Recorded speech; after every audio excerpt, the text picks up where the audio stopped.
All right, first of all, Doc Watkins is the jazz musician. He is a pianist, singer, band leader, composer, recorded 6 albums in his young career so far. The founder of South Texas Jazz, which is a consortium of musicians, bands, many of them led by Mr. Watkins, Doc himself. In August of last year, he opened Jazz Texas. That's a live music venue right here at the historic Pearl. And it says here, it has all the class of an upscale jazz club and the grit of a traditional Texas dance hall. I read that the way you wrote it? Okay. As San Antonio's live music industry experiences a revival, Doc Watkins, one of the driving forces behind the resurgence. Please, everyone in his posse and not in his posse, give it up for Doc Watkins!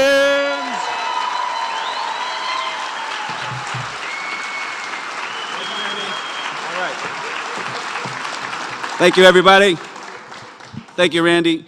I think that the 20-second 20-slide rule is great. The only problem is that the 20 slides don't actually start till I hit the space bar. So technically, I could just bogart this whole evening and at about 10:24 or so, just give my deal, and everything would be great, right? So, seriously, I'm a little bit flustered because I was told by Randy himself that there would be a grand piano tonight, along with about 12 Vegas dancing girls and a blue spot and everything, and we had this big show for y'all. But I guess the following slides won't make any sense, but here we go.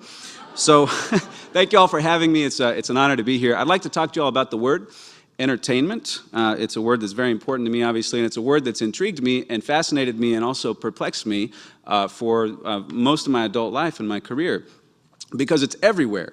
Entertainment is all over the place. You can't avoid it. You can't get away from it. We encounter it every single day in every single form, whether it's on the television or the iPhone or whatever. I mean, entertainment in our culture is everywhere, and we don't really know what it's about, and we don't really know what to do with it. I mean, if you're honest with yourself, we're not really sure if it's good or bad inherently. It's like we like it, but we're not really sure if it's good for us. We're not really sure if we should give it to our kids or not, or if it's just like a mommy and daddy kind of thing. And I think if you were to walk down the street and ask the first 20 people that you encountered, is entertainment an inherently good or bad thing for culture? I think that the responses would be mixed. I think some people would say, yeah, it's great, I love entertainment. Other people would say, no, it's poisoning the minds of our youth or whatever, we've got to change it. Other people would say, well, it's a neutral kind of word. It's not good or bad, it depends on what kind of entertainment we're talking about. Personally, I can confess and admit that throughout almost 10 years of college, I was kind of preconditioned to think of entertainment as an inherently negative term, something that was to be shunned or avoided because it was the antithesis of art, so to speak. It was thought it was the antithesis of art because art over here in one category is all the noble things of society, answering the large questions of life about religion, philosophy, ethics, politics, love, hate, death, all these different things. Those things were reserved for art, whereas entertainment was thought to be a kind of a simple, shallow sort of diversion from everyday life, maybe something to kind of numb the pain of the boredom of everyday existence or whatever. And so it was almost as if the more entertaining something was, and this is, I think, a mindset that many of us have, the more entertaining something is, the less intrinsically valuable it is as a piece of art. And conversely, the better something is as a piece of art, the more bored one should be when they're experiencing it. So it's true, right? I mean, if we're really, really bored, then either we're not getting it and it's our problem, or it's really, really great art and we should be bored by it. So anyway, years ago I started out on kind of a research of my own about entertainment and the word entertainment, where it comes from, and it come to find out has a fascinating history. The word entertainment is ancient. It goes back centuries and centuries. It comes originally from Latin, but it comes to us through the French language. In the 16th century, it was used prolifically. And it has a very different meaning back then than it does today.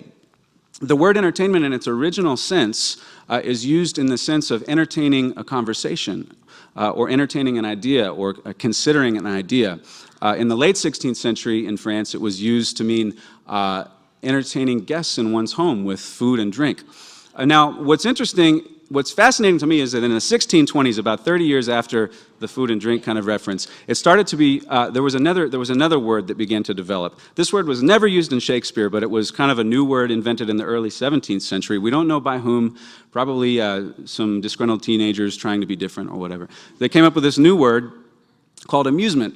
Now today, amusement and entertainment are pretty much used interchangeably. We have amusement parks, entertainment centers.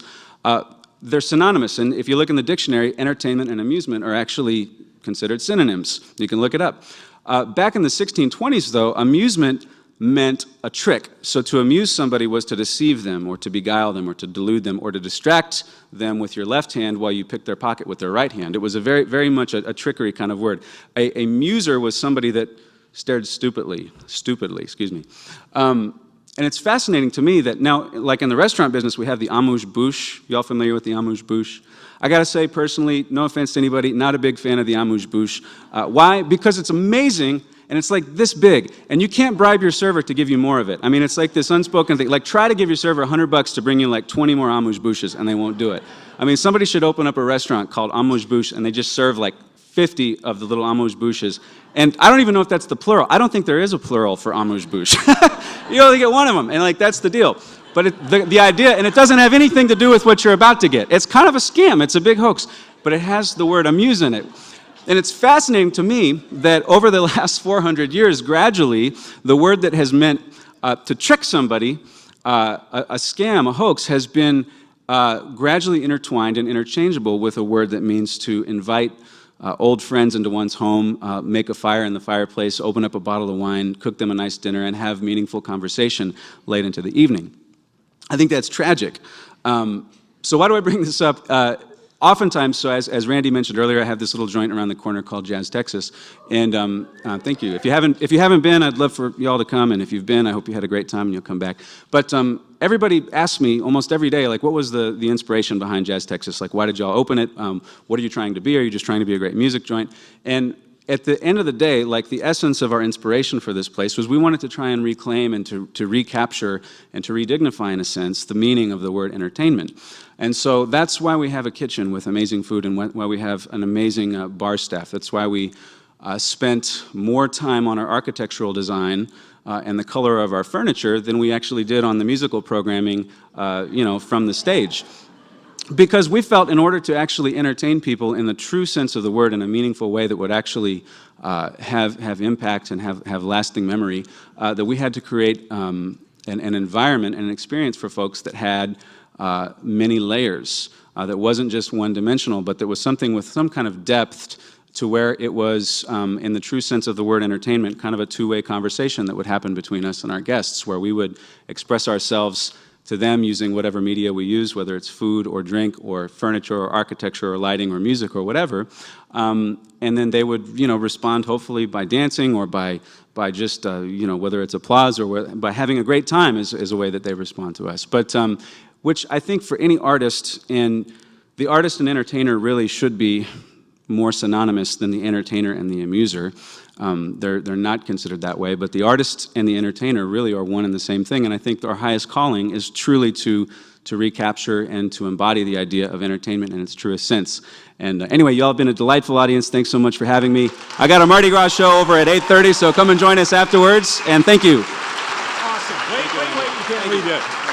First of all, for those of us who were just awkwardly laughing and had no idea, what is the thing that rhymed with douche again that you said? The amuse-bouche. I'm sorry? The amuse-bouche.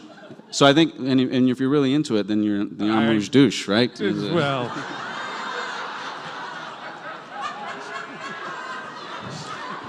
Thank you. I'll be here all week playing straight man for the entertainer. So when you write your, how did you go from performing to deciding you wanted to own your own place?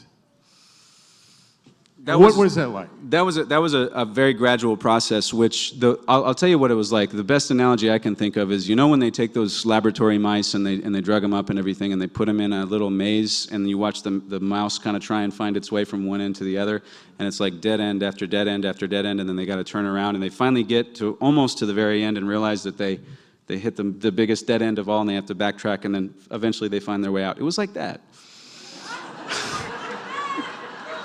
I would love to tell you that I had this dream when I was 5 years old, and I said, Daddy, I really want to be a jazz musician and have my own jazz club called Jazz Texas in San Antonio at the Pearl. But it was actually the opposite. It's one of, life is funny. You just Which do you one day like at a better? time. Do you like the performing? Do you like the managing? Is that a different kind of? I like the role of playing all those things, because I think that maybe this makes me a control freak. It probably does, but if you really want to give a good performance, well, first of all, you have to have a good band. Once you have a good band, you have to have a good place to play in, and you realize that a good place to play in isn't just a place with a good sound system, but how are you going to entertain your guests if they have a server who's just got a really bad attitude? Or how are you going to entertain your guests if the drinks are terrible or the food comes out cold or whatever? And so it was like, wow, this vision of people kind of truly experiencing a meaningful entertainment experience. If we're going to pull it off, first of all, this place doesn't really exist. We're going to have to create it, and we're going to have to sort of oversee all the aspects of it in order to make it, what we really wanted it to be. So I like the ability to oversee the whole thing and kind of steer the ship. I'm not great with a knife or The bush? or the bush or whatever. So I love hiring people that are great with those things and then working together to have a similar vision with them and try and create something. And lastly, it doesn't take away from your time composing or being creative? No, it does. It takes away a lot from my time composing. I have almost no time to compose anymore. So it's like almost either what I composed before I opened the club or hopefully soon after we kind of got through the chaos of getting the place open, I'd love to have more time to... I have a lot of ideas, and ideas take time to do well. And so, and that's musically speaking, that's everything from making new albums to this radio show that we're working on. All that stuff takes time, and so it's just, I'm having to learn patience, and I'm definitely learning it the hard way. Well, give him a hand. You can see him. Are you going to be playing tonight later? Yeah, I got to run over there and... Y'all know it's Mardi Gras today, right? Fat Tuesday. So we got a big show and a bunch of beads and everything. So This is we'll like see y'all. Carson. He has to leave. He's got a show. But thank you very much, Doc Watkins. Thank you. Good to see you.